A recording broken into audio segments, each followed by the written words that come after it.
Actually, the first day that I walked in was on the day the ribbon cutting happened. I don't know if I can verbalize how I felt when I walked in there. It was the first time I walked into the new building. It was crazy. It was like something out of a movie. I was like, walked in, I was like, cool new building, you know.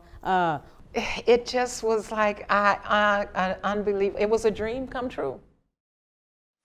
I was in prayer time. I heard God whisper, these people, the best they can do is survive every day. They've lost the ability to dream.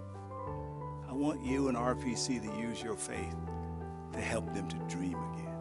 We interviewed 700 plus people. We asked them, what's your biggest dream for yourself, for your family, and the greatest obstacle? We prioritized those dreams, and education came out on top. We adopted the Dearborn, what was called the Dearborn Middle School at that time. Cleanup was really a test of us. The principal indicated that that was one of the things that he wanted us to do, and I don't think he thought that we would come through. And eventually they said they needed volunteers to help restart the library. I was all in. And we'd get there Friday mornings about 6:30 before classes start, and the first thing we had to do was clean. It was just dusty. As a matter of fact, Reverend Hamilton at one point had gotten up on top of one of the bookcases and was, dusting it off. I brought things from home. I brought socks from home so I could, tidy up a whole shelf at one sweep. Yeah. It began to build trust that we were who we said we were, that we were going to do what we said we would do. And to have a student refer to me as the library lady, that was the most endearing part of that experience, being referred to as the library lady. I was very proud of that. Oh my goodness, there are people here standing on the side of the railings, and they're cheering us as we come in.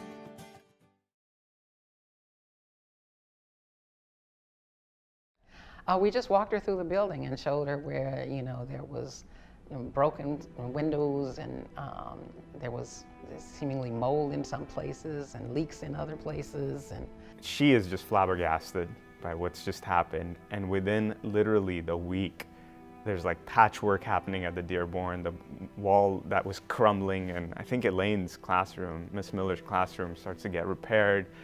And the toilet paper is now refilled, and the mirrors are starting to be fixed. People start to see that, okay, potentially some change is possible.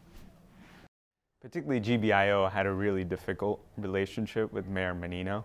I remember he referred to GBIO at some point as like the Greater Boston, what was it? What? Greater Boston Idiots Organization. And so we walk into this meeting, and the mayor, of course, has his foot up on a chair because he's had surgery, and he's got this cane. And the team is nervous, don't know what to expect. And of course, he's pointing to people with his cane as they come in, because that's what the mayor does. And I think once he heard the story of what we were doing, particularly from Mike and Shamika, who worked with these kids, and he became our greatest ally. But the organizing and the commitment stayed at RPC and GBIO.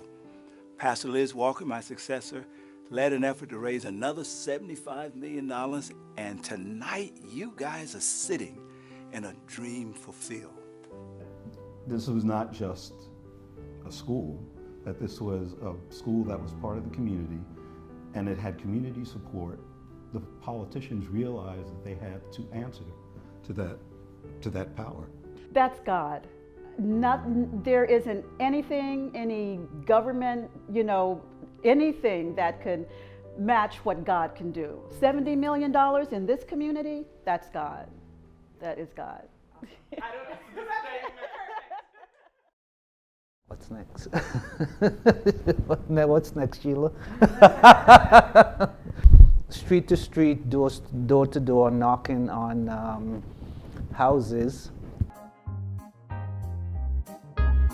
There's been times when I thought I we sat